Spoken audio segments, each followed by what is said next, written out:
That was perfect. Nice. Oh, good. We're going. Okay. We're going. Graham's eyes are in fact not green, just in case people were wondering. The promo picture may have fooled you. I'm back. But, Callum, what colour are your eyes? Are yours green? We're all off the side. Hang on. Okay, there we go. What Why are are you we doing? off to the side? Why are we Bring us also? in. I mean, I'm perfectly happy being a bit lopsided. To be honest with you, that's fine. It's not my choice. Must have been from an accident with Kai. All right, very good. Here we go. We'll blame Kai. It was his fault. Everything was off the screen. Oh yeah, because you had Kaya Callahan on last, didn't you? Yeah, that was a great show in the end, by the way. People who are wondering, Ilfracombe was fucking mental as usual. Some kiddie just proposed to his girlfriend in between, what was it? Control and Ministry. A weird choice of songs to propose to your missus, but fair enough. He actually went and did it in a pub in the middle of North Devon. Or they're trying to get a free bottle of Prosecco, who knows? Or free yeah.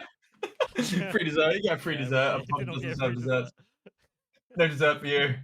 Oh, mate, that was a wild old show. Ladies and gentlemen, it is R1 Chats. We are back. And today we are joined by our very special guest, Mr. Graham Whistler of TripAdvisor. How are you doing, sir? Oh, yeah, I'm all right. Thank you very much for having me. This is cool. Yeah. Right, do you know what? I've already bottled it. In my head, I was going to say, I don't know why people always say thank you very much for having me, because if I was busy, I wouldn't be doing this. So I don't, so I've got nothing else on, so that's why I'm here. Now we truly are honoured. Nice. I thought I would come in like in character as a kind of like jaded, sarcastic comedian, and I've already said, "Oh yeah, thank you so much." It's the Brit in you. The Brit in you's like, no, be polite. Yes. That's true. Yeah. Hell yeah. Well, hopefully there's some other people out there who literally have nothing else to do but sit and watch this video live. And if you're not watching live, then hello from the past. Thank you for watching. Hope you're it's Regional One. Hopefully everyone's watching their dinner.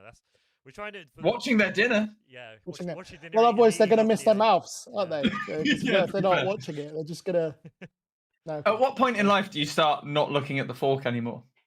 There's got to be a point. The YouTube video is really I've never mastered it. Yeah, but that you sort of miss. It might be, oh fuck it. That might be a skill issue on my part, or it could be a genetic issue. I don't know. Could be 50-50 at this point. We'll never know. I'll just blame it on an involuntary muscle spasm. It's always the palsy's fault, right? It's nothing to do with me. Oh yeah. Yeah, it's just fine. Fucking awesome, mate. It was so good to see your comedy special live very recently. Ladies and gentlemen, if you don't know, Graham Whistler is a comedian and has released his first ever special over on YouTube. I will drop a link in the comments to TripAdvisor. In the description. That's what they're saying.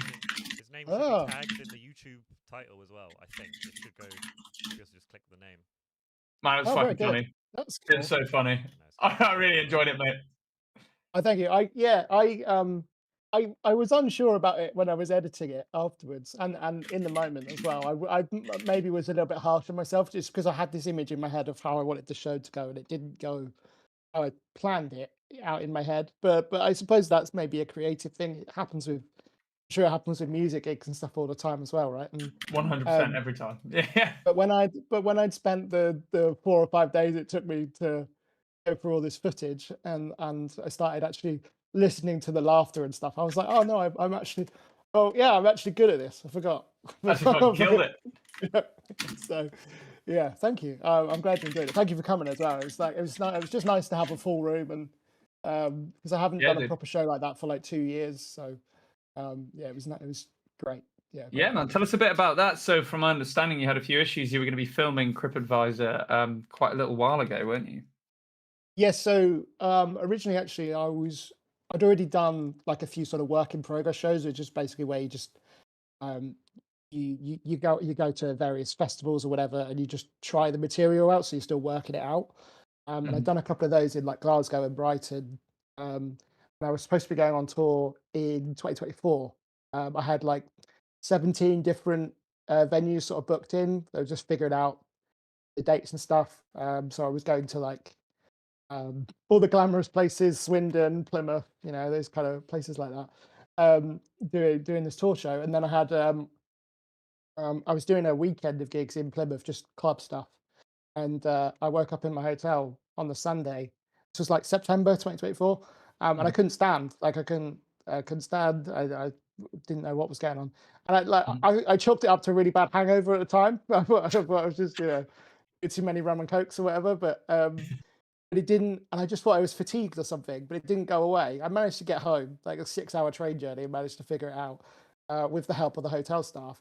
And then Mhm. it cut to sort of March 2025. I've had an MRI, and it turns out I had a compression injury on my spine, and I needed surgery and stuff. So I had to just. By that point, I'd already stopped gigging, like because I Mhm. literally couldn't walk and stuff. I was on crutches. Things like that. Oh, they're in the background. But there you go. I don't know if you can see that. Powering the There you crutches. go. Yeah. So so I'm still using it, and I'm just now sort of in the recovery phase of that. It's about just over a year since I had the surgery, so I'm still sort of right in the middle of that. But when I did filmed it, that was about a year after the surgery, so and I quite like the symmetry of it. Like it's been 12 Mhm. months or just about, and I want to want it to be like an anniversary thing. It's my comeback sort of Hell the yeah. thing. So yeah, so I was glad that that people came to it, and it's sold out, but there were a few no shows, but that happens. So but Every single and I show was, ever. delighted. Yeah. So That's why those yeah, great. fucking plane companies keep overselling tickets. Yeah, I discovered that recently. It's definitely more of an American thing, though, right? Where they bump people for I and they noticed they give did you it like in France, Italy, Portugal, Spain.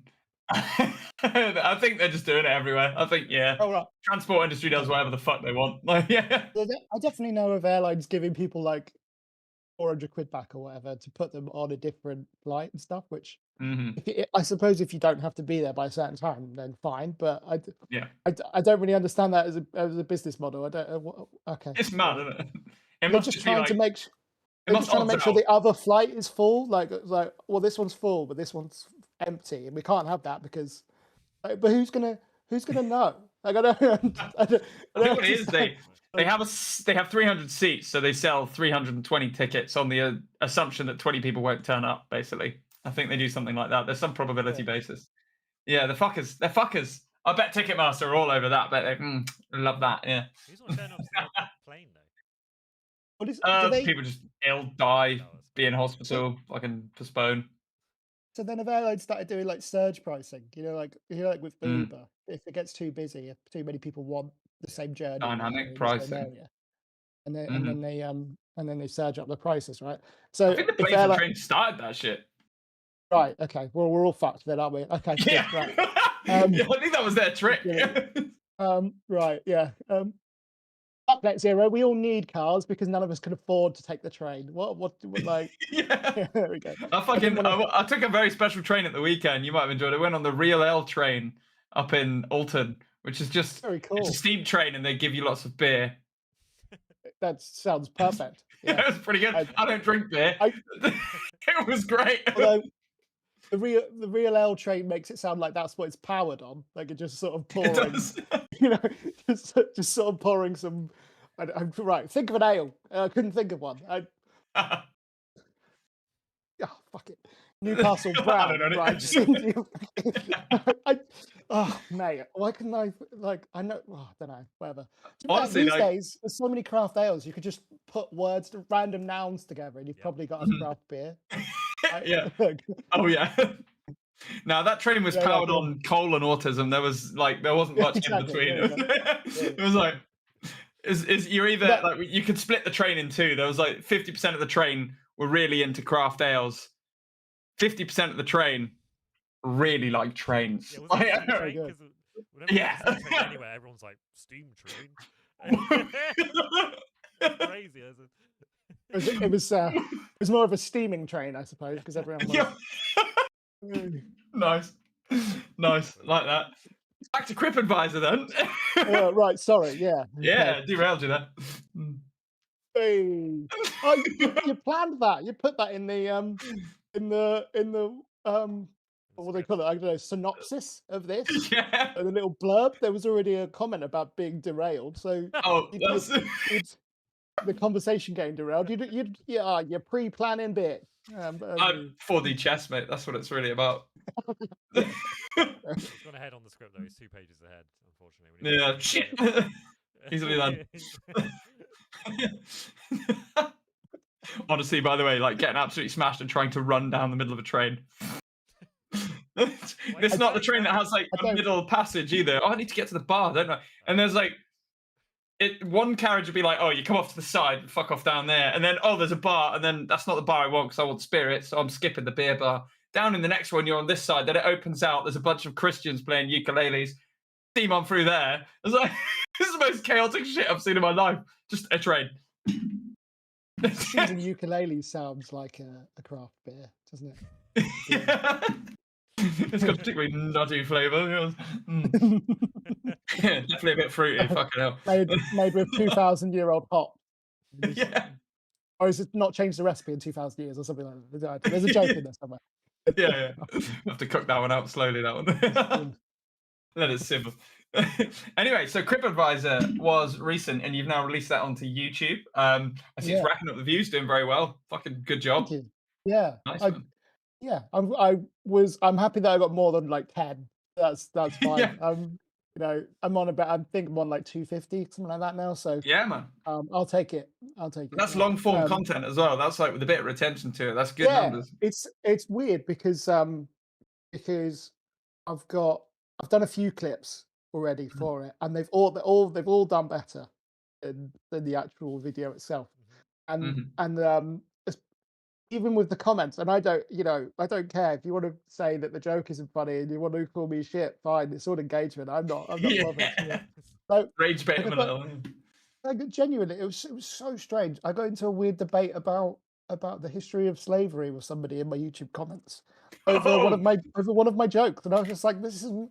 And to be clear, I wasn't debating it. I was just saying, how have you got this from the joke though? Like this is a 40-second clip about my family heritage, and you're going on about how I hate England and how we saved the world from slavery. I was like, well, you've skipped a few steps there a little bit. Yeah. Do you know what I mean?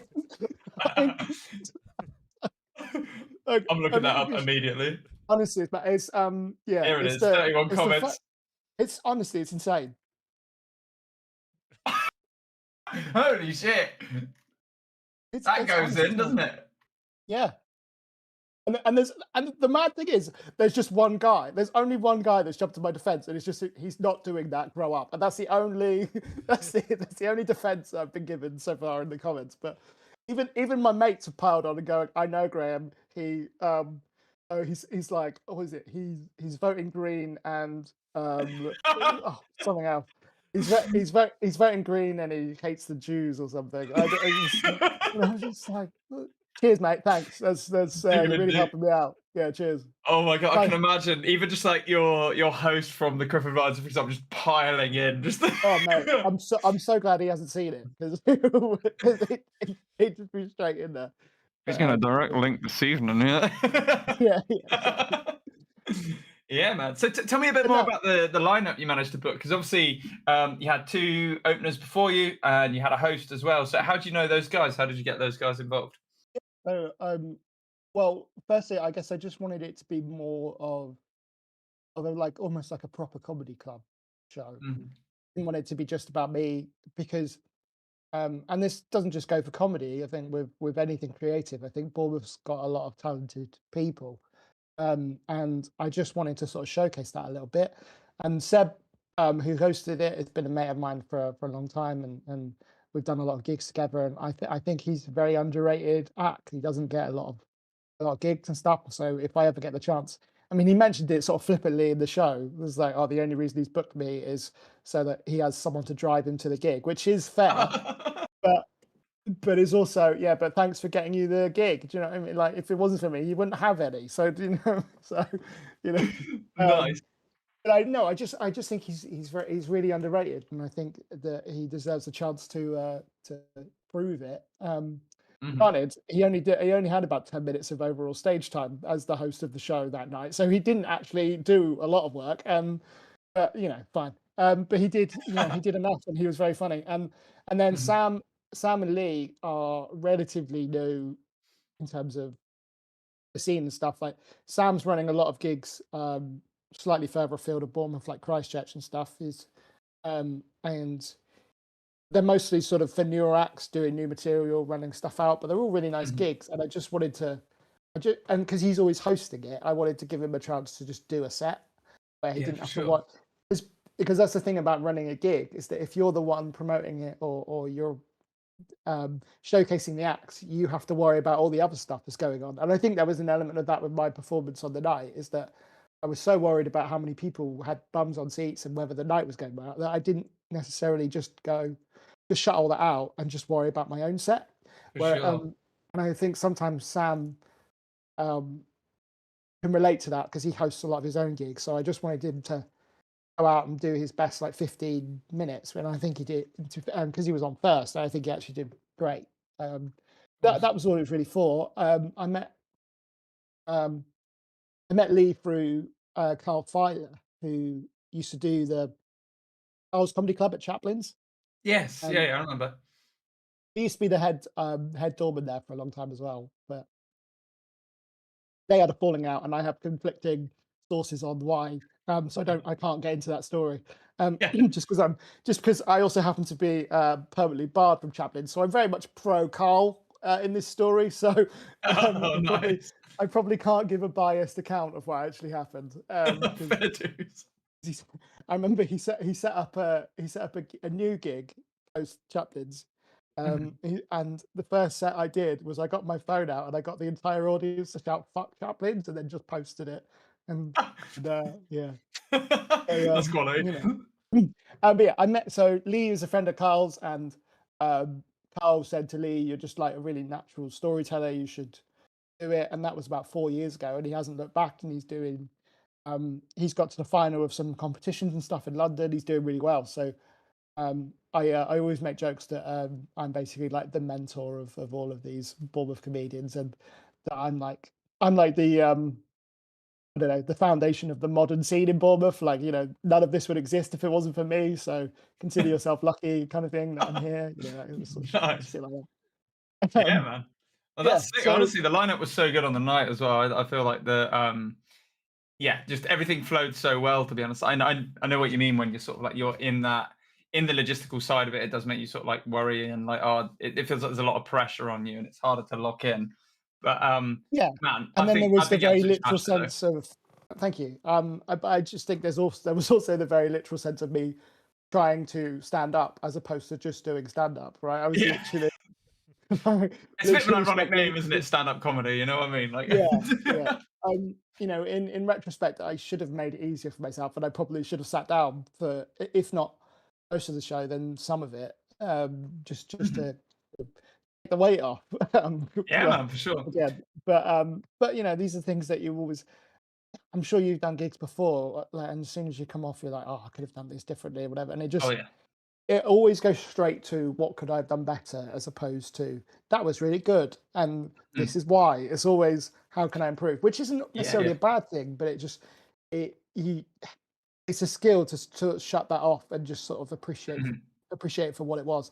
It took me a few days to actually have that reset and go, actually, considering the circumstances, it was a really good show. So Yeah, man. um, Agreed. you know, Yeah, dude. No, absolutely. And I think it's like obviously having the discipline to understand, I could have improved here and there is incredibly useful, incredibly important. But it's also that needing to be able to take the W's or it will just burn you out, sort of thing as well. It's like yeah, know when it's gone well and know, actually, like you say, considering the circumstances, especially, you came out and you made people laugh for an hour straight. Basically, that's fucking crazy. yeah, that's yeah, that's something I think I don't know if I don't know if you agree with this, Callum, but I think we talk about it quite a bit in the van because the whole band were all quite a lot. We're all fans of stand-up comedy. We all watch like sort of shows on the road. We have like audio podcasts of comedy on all the time to get us in the right place to get on stage and go a bit crazy, right? Because you can get a bit of burnout with too that's much true. music before a show as well. So sometimes you need Sure, another yeah, medium yeah, that's a bit wild. Yeah.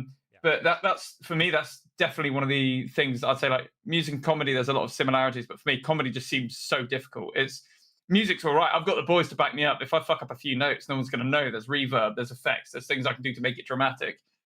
yeah, There's one guy in stand-up comedy, and he's got to make people laugh for a fucking hour, and I'm like, that's yeah, yeah. mad. Also, And remembering lyrics for an hour would be hard enough, let alone execution and like the right movements to make it funny. And like, yeah, that's fucking crazy, yeah, dude. that's true. Um, and I suppose the irony of that is that after all the faff at the start of the show with like people coming in late and glasses getting smashed and just people just shouting stuff out. By the time I'd actually done my first joke, it was a good 10 minutes into the gig. Yeah. And then I fucked up the joke. And then oh man. But That was 10 out of 10. But I got that in over it. itself is naturally funny, though. Do you know what I mean? It's like Yeah. it kind of works that way. If you know what I mean? I thought it was so good. So I just sort of I was doing that thing where like, right, every time I get knocked off my you know, flow or whatever, and I have to sort of have my every time the momentum of the gig is ruined, I'm starting again. And I do Yeah. this whole like I did the whole like welcome to the stage, and I've included it a couple of times in the edit. But, Mhm. but on the live show, I did that about 8 times. Yeah. Like, I didn't realize that wasn't a program bit. To be fair, I thought it was like a bit of a um, bit. That's it No, checked no, out, man. that was just me. I was genuinely angry. Actually, I was like, "Fucking shut up!" Like, Yeah. I honestly I could understand that a few times. I was like, these fucking this lot need to. They calmed yeah, down in the end, and they bless them. yeah. No, it was fine. And to be honest, I think maybe that was a downside of doing it on Easter weekends. Is like the amount of people that were probably out day drinking and stuff, right? Mhm. And then going to comedy at 7 o'clock or whatever. It's fine. Like people are allowed to have fun. I'm not, and it is part of the job. But I just Mhm. I think sometimes it's or I expected it to be different than a club night. Like if I was just going to a comedy club and Yeah. people would be drinking all day, I would have been mentally ready for people to be Yeah. dickheads, right? Whereas, and maybe this was a little bit arrogant of me, perhaps, but I was like, I know most of these people. They've all come to see me do comedy, so Yeah. they're gonna be respectful and shut up and listen, right? Because of course they are, because they know how important this is. So Yeah. it'll be what could possibly go wrong.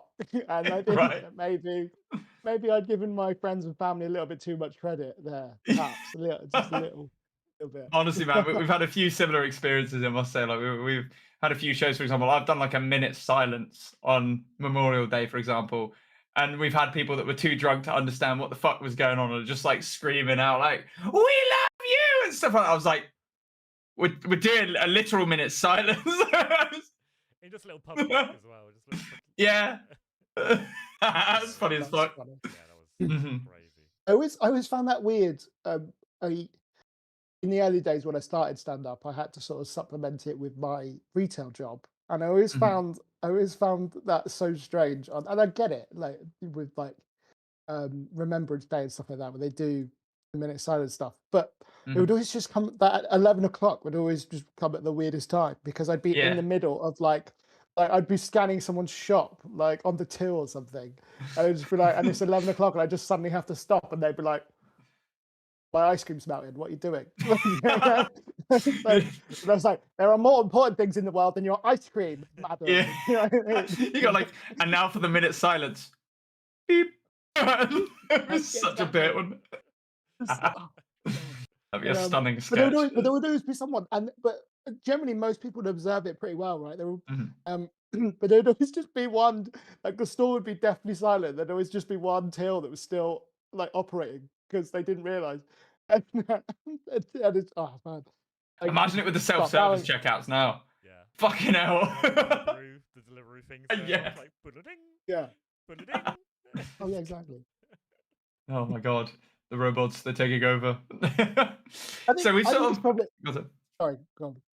Oh, go No, I was just on. gonna say, I think it's a good thing that they don't take the minute silencing literally everywhere. Because imagine if everyone just stopped in traffic for 60 seconds and you've just Yeah. got like a bunch of delivery drivers just weaving in and out of cars. Like, what the fuck's going But on? those fuckers around here drive on the pavement anyway. It doesn't seem to Oh, matter. they do at my shop when they pick up. They just like That's pull up on the true. motorbike and just drive in front of the door on the moped. It's like, what are you doing?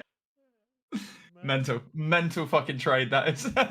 So we've talked a bit about TripAdvisor. I think it'd be really cool. We sort of started, I guess, toward the present. Let's delve back into the past a bit. So obviously, comedy's a fucking tough old road to go down. What got you into that, and sort of how did that come about in the first place? Um, well, I was in college. I was doing like, I was at Bournemouth and Poole College. It's not there anymore. It was Mm. Constitution Hill, is where Oh I yeah. was, doing film and media stuff. Um, but I used to talk about this in a different show actually, but I did 2 years of sixth form from my school doing A levels, Mm. but four. I'd only got like 4 GCSEs at the time, like C or above. Um, but because it was my school, they were like, "Yeah, it'd be fine. Just reset your GCSEs and you'll be all right. Get your fifth one, and you can just do your A levels alongside it." But then in my second year, I started my first year of media, and so I did half the A level, and then they discontinued the course. So I was like, right, well, Shit. I'm supposed to be doing my second year of my A level and resetting my GCSEs so that I can actually have the 5 I need to go to university, which I always thought was stupid, given that I've done a year and a bit of studying at A level anyway. So anyway, so I had to go to Poole College, and the first interview they gave me was, "We can't do an A level because you're not viable to do A levels because you've only got 4 GCSEs." And I was like, "Yeah, but I also have 1.5 A levels, like already." So, Exactly. You so can't set clearly, them, guys. like, I'm here to finish the second part of my A level because where I was doing it has stopped doing it for whatever reason, right? Mhm. So then I had to do the BTEC equivalent instead and start again, and I hated it. But the reason I'm saying that is because I went to college with a guy called Tim Bigelow, who is, and this was like 15, 16 years ago. We're still friends now, and still he's a comedian. He's still on the circuit now. I think he's won some awards and all sorts of stuff. Like, he took a long time out, but he came back sort of 3-4 years ago, and he's doing great work. And he told me about an open mic thing at the Winchester in Bournemouth, which again is no longer there. There's going to be a recurring thread to this, by the way, about venues that I've performed in that are no longer open. So Hell yeah. there's some crossover with my musical journey too, which I'll get into in a minute. But I think um, yeah. So Tim told me about this comedy open mic at the Winchester in Bournemouth, and I went along just to go and watch him. And the promoter, we turned up, and the promoter was like, "There's not enough people. Like, we've had some dropouts. We haven't got enough people because it was only like 5 minutes. I think like the opener and the closer did like 10 minutes, and everyone else was doing 5, right? But because of that, and it was a student gig, and there was like 20 acts on or something daft, right? It was crazy. Um, and the guy was like, "We've had like 6 or 7 people pull out. We don't have enough people. Tim, do you know anyone that's funny?" And he was like, "Yeah, Graham's funny." And I was like, "Sorry, what?" I was like, I'd already at the bar, like, just like, yeah, whatever, right? And Yeah. and he was like, I was like, "No, no, I've never written a joke before in my life. I have no idea. I just come to watch." And he was like, "Well, we'll put you on last, so you've got time to write some jokes." I was like, "Right." Fuck. You know, and because we've had so many acts drop out, you can do as long as you want. I was like, "Right, cool." Okay. And instead of taking that seriously and writing jokes, I panicked and got like written off. Like, I was about 12 pints down, like cider, before I got on stage, right? So, and and and I remember just having this weird feeling. I guess it was just people laughing at me, but I just remember in my brain going, "This is kind of a cool feeling." So I went back like the next month and did it again properly, and I just haven't looked back. And that Nice. was just hooked from the first time I did it sober, I guess. The first time I could remember doing it, I was like hooked. That's a fucking Straight proper away. comedian's backstory. That's Yeah, like, thank God you didn't just yeah. go, "Yeah, I kind of figured I was funny." Oh, can you imagine? That could have been the whole story. There are some podcasts I've watched that are like, yeah, people told me I was funny, so I decided to do it, and Yeah. that's kind of it. Like, and Or the they classic managed one you to. hear now, it's like, "Oh, I used to sit in the back of class and I was like the class clown, and now I do it proper, and now I'm the class clown, and now I'm an adult and I'm the class clown." It's like, okay. It is funny though that there is a lot of crossover. Like, there's a lot of comedians that are like failed teachers or musicians and stuff like that. Mm, And I, I thought I wanted to be a teacher. Right, my first job straight out of college, after I quit because I was like, I can't be asked to do this BTEC thing. Like, I'm basically starting again, and I can't be bothered. But mm. I went back to my old school, and I got a job for about 3 or 4 months, as a TA in the music department because I was like, um, 'cause I was still playing live gigs at that time. This is before I'd done any comedy, um, and and because I did a music GCSE as well, and I thought I wanted to be a songwriter and be in a band and all this kind of stuff. So I thought, well, why don't I try being a teacher? Like, if it doesn't work out, I can teach music or whatever. Because I was always really inspired by the guy that taught me guitar at school. So, um, Dave Meehan, shout out. Anyway, um, and because he's watching this, obviously. Yeah. So, Would be crazy. yeah, Yeah. it would be good. Yeah. So I thought, well, why don't I try that? I always thought he was really cool, so maybe I could have that effect on someone else in 20 years' time or whatever, right? Um, but um, I was looking back at it now. It's kind of, it makes a lot of sense because me doing comedy. Because I remember doing gigs. Remember the Portman Hotel, Boscombe? Oh yeah. Yeah, Yeah, vaguely. they used to have a little stage. It was called the Green Room. They used to have a little stage and stuff, and um, it's not there anymore. I think my band are actually one of the last bands to play there, unfortunately. Nice. But yeah, it's a block of flats now. It's a shame. But I played that a couple of times, and uh, I always remember people coming up to me after gigs, and they would always say, "Oh, um, after we'd finished being in the school band, sorry, we formed a band at school, and then I wanted to be this like pretentious like, you know, singer songwriter, just me and my acoustic guitar, like Ed Sheeran with palsy, basically, is how Yeah. I describe, to describe myself, right? Before Ed Sheeran was even a thing, right? So Man, you could that's have how written I, that song. You could have written that one song. yeah, right. To be honest, that was I had no designs of really doing albums and stuff like that. My entire musical plan was to write one song that was a hit, and then I just never have to work again. So I thought that'll do. Like, how hard if One Direction could do it? Like, you know, what I mean, like that was my mindset at the time. I remember playing these gigs as a solo artist, and I always used to headline these shows. But it was only because I was the only one. It wasn't because I was the best one. It was the only one that wasn't doing covers. There'd always be all these local bands and all these acts and stuff, and it was because I was the only one who was doing original songs. They'd always all these promoters would put me on last. And when I say headliner, it's a bit dubious, but people would always come up to me and go, "Oh, we love your songs, we love your lyrics. They're all so funny." And I was like, "Oh yeah, no, this is just me pouring my heart and soul out, but whatever, fine." And I was just like, "Well, maybe there's something in that." So then, um, so the first time I ever did comedy properly, that second open mic, I turned up with my guitar. I did a couple of dodgy one-liners and then played like one of my songs like genuinely seriously. I was like, there's no way people actually find this funny. So I thought, well, if I just play the song as is at a comedy night with the idea that they're supposed to laugh at this, and everyone was just wetting themselves, and I was like, right, I've been taking myself way too seriously. Shit. And the mad thing about that is, right, the song that I used to do was, I don't like this. This is how in my own head I was and how serious I thought I was as a songwriter. The song I'd written, without no irony whatsoever, was I wanted to write a song about how I felt connected to my guitar as like it was like a part of me, like I'm a singer songwriter and it's an extension of who I am as a creative and a performer, right? And I'd called it. It had like a really long song title. I'd called it "If My Guitar Can't Sleep, Then Why Should I?" Right? That's the name Okay. of the song, right?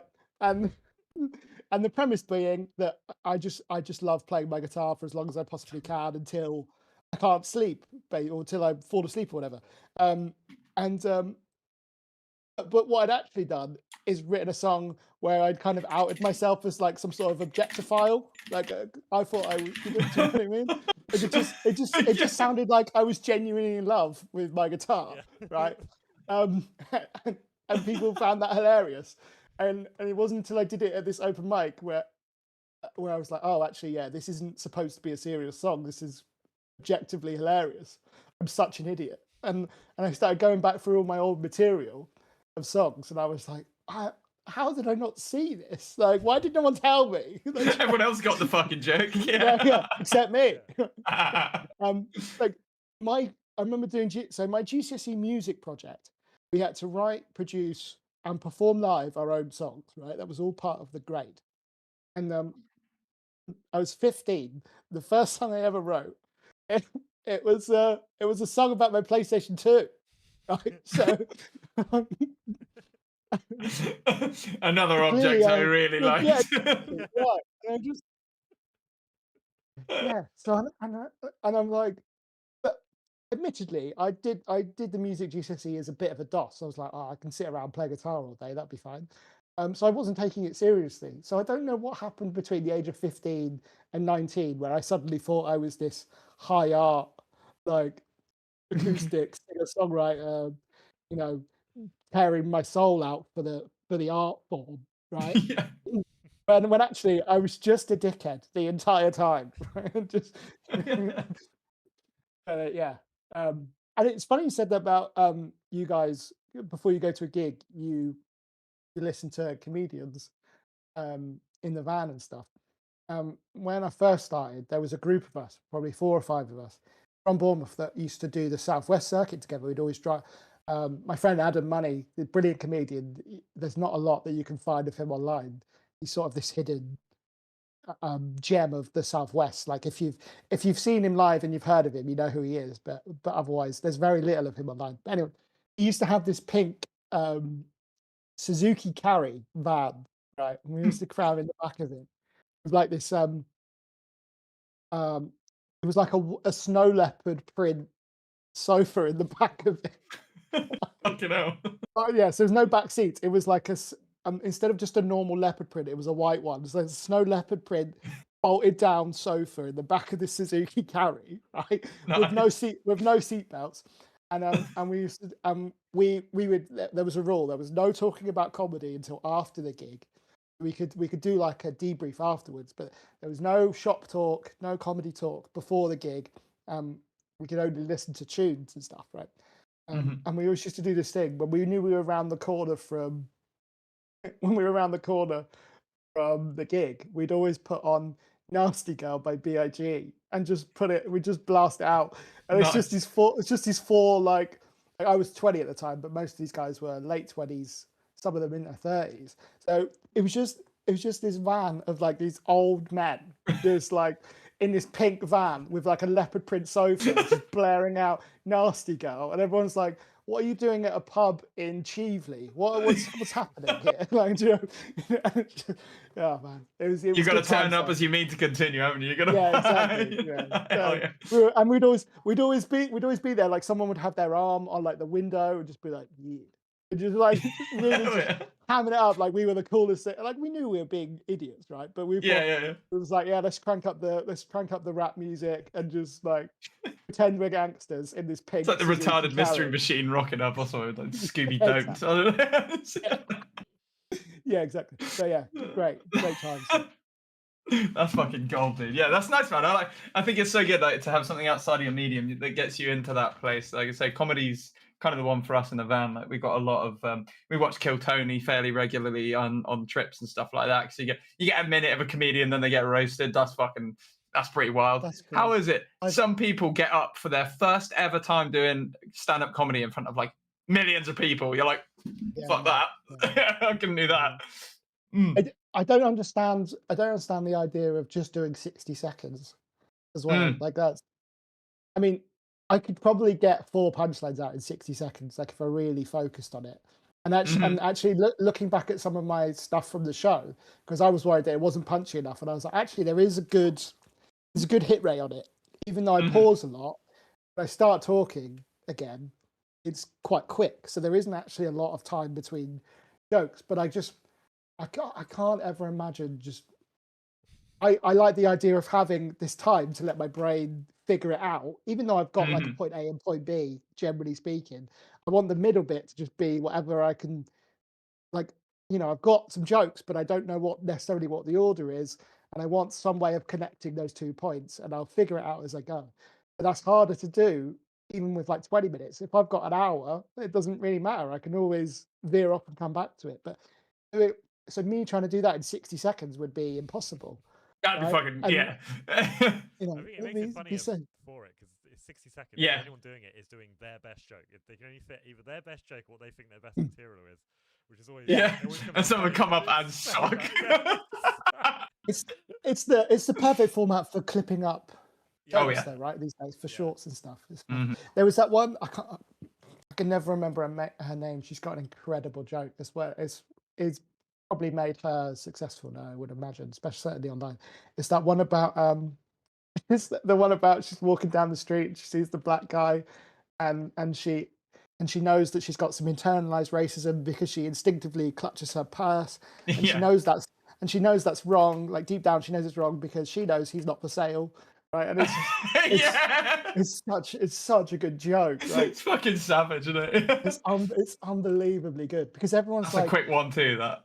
yeah, everyone is really tense and nervous of like what is she going to say? She's going to say something racist, which she kind of does, but she's made herself the idiot. She's made herself the butt of the joke in herself. Like she's perceived the situation in a racial way, but not in the way you would expect, and that's why it's such a good joke, right? And fucking great. I know exactly the one one you mean. Yeah, so she's great. Fuck yeah. There are someone there that I'm like, I'm kind of the same. I think that's the good thing about it, probably. Even Tony Hinchcliffe, to some extent, to be honest with you, I'm not. Yeah, he can be a bit much. Like I think he's good at roast stuff.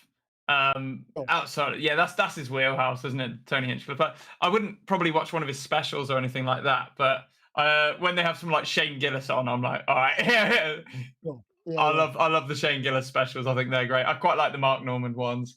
Rogan's all right. He has some good bits in it, but it's a bit manly man for me. But it's good. Yeah, I know what you mean. Mark Normand's one. He had one before he sort of really blew up, at least over here. It was called Out for Lunch. I think it's from like 2020 or 2019. That one is superb. And then I think it's kind of like when you have that band and you love their first album, and then their second and third albums, they're never quite as good, right? Or you think that they've sold out because they've become too mainstream or whatever. I think I feel a little bit like that about Mark Normand, right? I sort of randomly discovered this YouTube special and I was like, this is incredible because I'm not a huge fan of a lot of American comics because I feel like they tell a lot of stories and it takes them so long to get to the point, which is ironic considering I'm the one speaking. But I don't you know what I mean? It annoys me. They don't have a lot of like set up punchline, but I think he's like really quick and he's punchy as fuck. His new special was good for that, but I found the issue with it was a bit American centric. But I mean, that's who they're playing to at the end of the day. I always sort of forget that because we're watching it around the globe. But fuck, the new one was pretty tight. I will say his new Netflix special was pretty like, it was punch. It was like pretty witty. Yeah, did enjoy that. But I think I've put that first one up on such a high pedestal that every single one is like, it's a bit like that the Kings of Leon thing. Like everyone loves, you know, like if you ask someone like, oh, what's your favorite Kings of Leon song? They always say something like Molly's Chamber or whatever. No one ever says Sex on Fire or anything like that, right? Yeah. It's always, so I think it's a little bit like that. Anyway. Yeah, man, for sure. It's really good shit, and yeah, like I say, that's kind of our way of getting into the mood of a show as well. Because for us, it's like if we listen to too much music, your ears get a bit sort of wired, like tired out. It's almost like the mental stimulation, I guess, because you're about to do it yourself. It's a bit weird. Sometimes we'll have a few mood songs though, for sure. Or like if one of us is like, I haven't actually listened to Kryptonite by Three Doors Down in a little while. We might need to just have a quick listen to that. We'll do that sometimes too. Mainly it's just chat and shit in the van. It's so fun. And it gets you in the right place. It's like the right place. I think it's important to have like a certain amount of time where there's a disconnect before you like really switch on. I don't think, unless you're doing like a character, I suppose, if I'm doing a comedy character and I have to get into that and maybe change my costume or rehearse or whatever. But I think that's probably part of the reason why I would never do a character, because it's just me. Like I'm just limping onto the stage. It's like everyone already knows it's me. You know? So I can't really hide that unless I sit in it. I suppose the other way is like I get in a chair, get in a wheelchair. The only way I could be a character is you can do a Professor X bit. Yeah, just making that's the only way I could be a character comic if I just make myself worse. Right? It's I just come out like that. This sort of Yeah, so you got very limited options there. It's basically Professor X or Stephen Hawking, isn't it? It's like, is it worth it? And let's just hope that nothing comes out about Patrick Stewart, right? Because that would be right. Fuck. Because nobody, we don't need Patrick Stewart being, we don't need Professor X being linked with Stephen Hawking, do we? In any way, really, these days, right? Yeah. Other than the AI slop robot wars, I have been watching of those two, which is fucking phenomenal. It's so good. I wish that was actually a thing. In some reality somewhere, Stephen Hawking is the king of robot wars. You realise that there'll be some parallel universe. That's a good one. I'd go there. Yeah. All right. Yeah. Fair enough. I can't Craig believe that Charles hasn't. just over the tannoy, like, look at the fuck at that. Yeah, but it's not from Robot Wars. It's like a Red Dwarf clip or something. Just like a Red Dwarf audio over some Robot Wars, right? Just really just clash them all together, man. Out there's a universe that's happening. Just saying, as soon as dimensional travel exists. Yeah, very good. If there's anyone out there, by the way, that's excellent at deepfake stuff as well. I can't believe there isn't some sort of AI deepfake of Stephen Hawking as Professor X. Oh, like there should be somewhere out there, right? There must be. Is that what I'm on it. You know, just like I was going to do an impression. I don't know how to do a Stephen Hawking impression. I don't know either. How would you approach that? Our AI's giving me an answer. That's fucking freaky, isn't it? I don't know. Oh, no, it's just him doing skateboarding. Fuck. Oh. Man. You know what to do. This is the video that blows you up. There we go. Yeah, absolutely. This is a good one. He's doing the Olympic bar. That's good. I'm enjoying that one. Oh, diving. Diving's always a winner. Given what's come out about Stephen, he probably shouldn't be around gymnasts either, should he? That seems to be a hot spot. Yeah, not great. Oh, these are fucking wild. Ice skating. Okay, right. Do you want to know what number one is? They never do a number one. They lie to me. By the way, this podcast, just being called Chats, is probably the most appropriate name because it should be called R1 Chat Shit. That's like the unofficial name. That's like... Yeah. Yeah. We are thinking of doing a rebrand at some point in line with an album we've been working on, which will then tie all the sort of stuff together. But at the moment, it's R1 Chat Shit, but R1 Chats. Yeah. Formerly known as R1 Chats. I've enjoyed it because it's just allowed me to just sort of wander off in my brain and just sort of like figure out the answer or just tell a story, and it doesn't matter if it's not because there's no theme, so I don't have to be connected to anything really. That's the best part of it. Other than how did your comedy journey start? Like that's only fix the dress. Yeah. Origin story. Now go mad. Right. The MCU if it's done right. It'd be so good. Oh, there's Bright Light. Holy shit.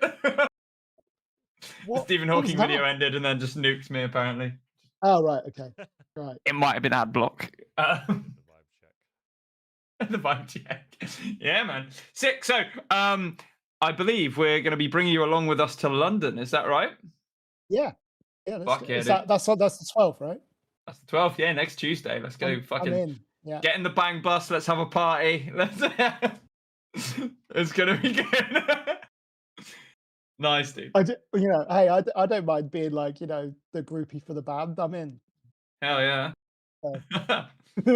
Oh, mate, be a good laugh. We've so for those of you who don't know, we are playing in our glorious capital city next Tuesday, the 12th, at the Star in Shoreditch. And Graham's going to be coming along, so come say hello to everyone if you happen to be at that show. We'll be hanging out. We'll be having a good time. We'll be selling some merch, hopefully, because London ain't cheap, it turns out.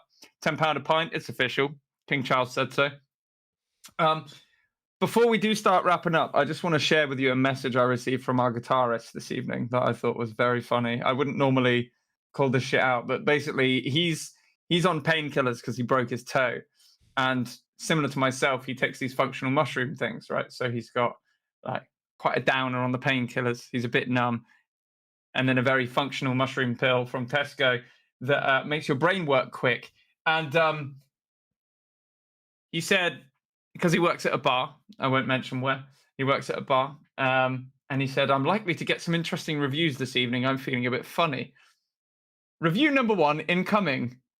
just went to ID two identical twins. Only one of them had ID, in brackets. Already funny, by the way. Okay. Alright. Fair point. Alright. So then for the other, just to hand me her sister's ID so that, you know, it's the same. It's going to be the same. Also very funny, given that. Very good. And then he congratulated her on the weight loss. Shit. Oh, Stevie, art thou in trouble? Nice one, buddy. This is why I did like, I don't know, like 3 months of bar work in my entire. I can't. Yeah, fuck my work. Yeah. Imagine IDing twins with the same ID. Like, come on. It's all the same to me. Yeah, you know, I'd probably do that as well, to be honest. Like, if I've seen what, like, you know, if the first one's fine, then she's probably fine as well, right? So, you know. But I should hope so. I used to do. Yeah, exactly. I used to do this. That's how it works. Do you know? I'm not employed by this supermarket anymore, so I can tell this very quickly. Right? Nice. I used to do this thing with my mates, because I started the first like supermarket job I had. I was 18, and the way it works there is like, if you're working on the till and you're under 18, you have to get authorization from somebody to sell alcohol at the till or whatever, right?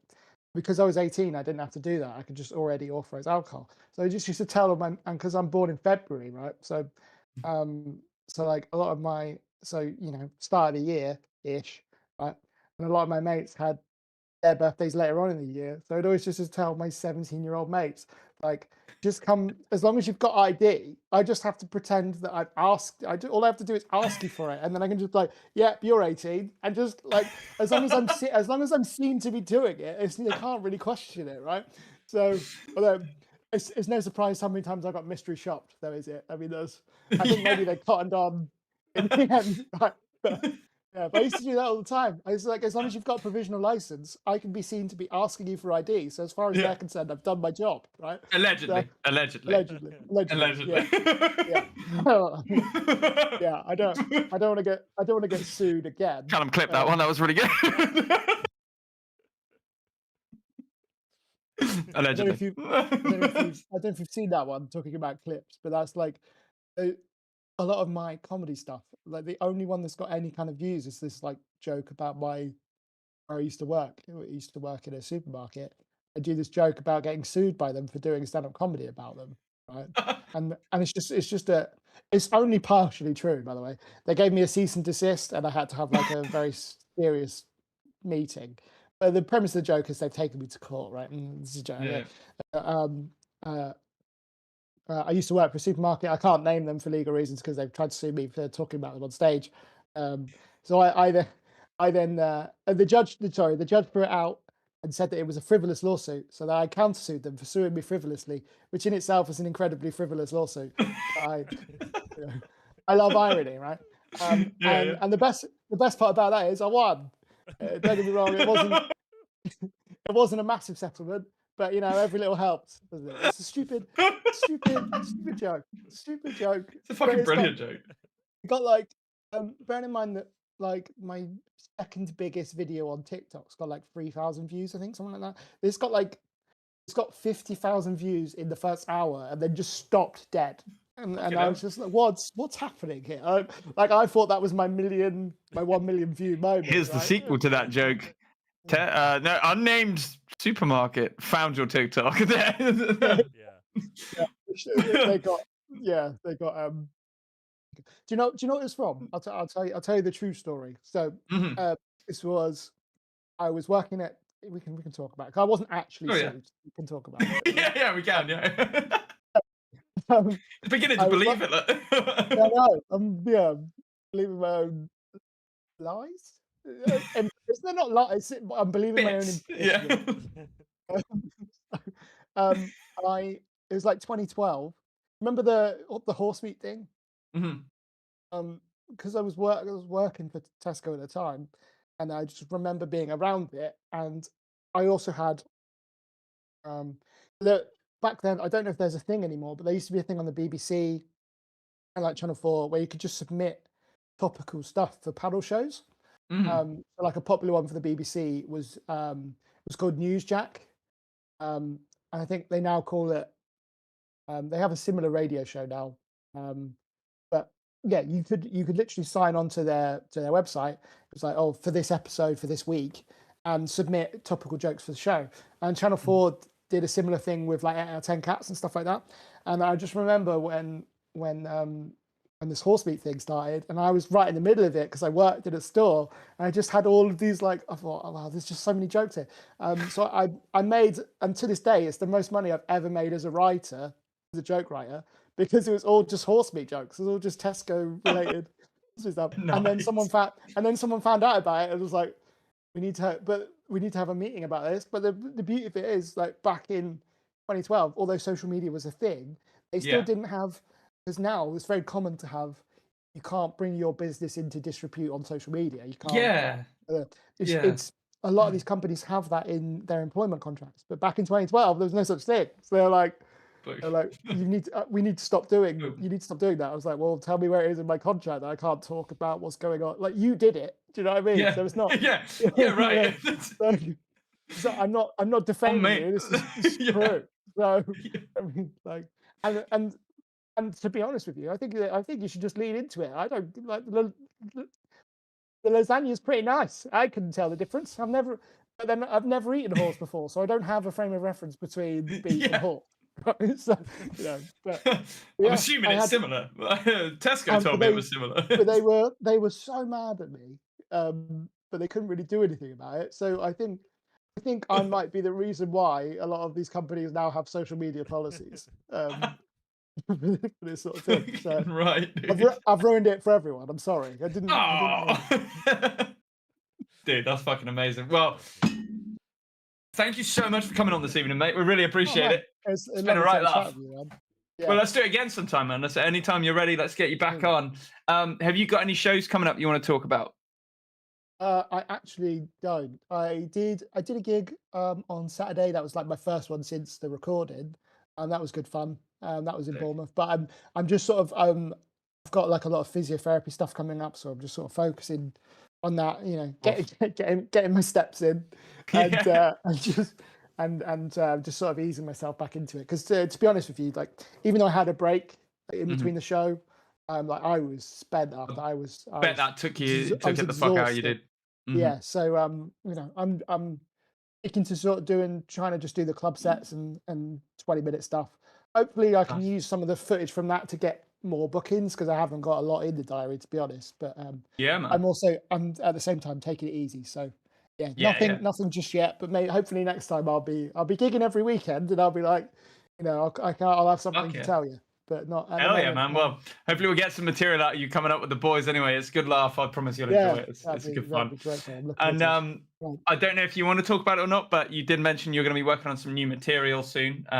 So if you want to keep that close to your chest, feel free. If not, feel free to give it a shot. I will. I will for now. Maybe for the next one, maybe I'll tell you about it. Yeah.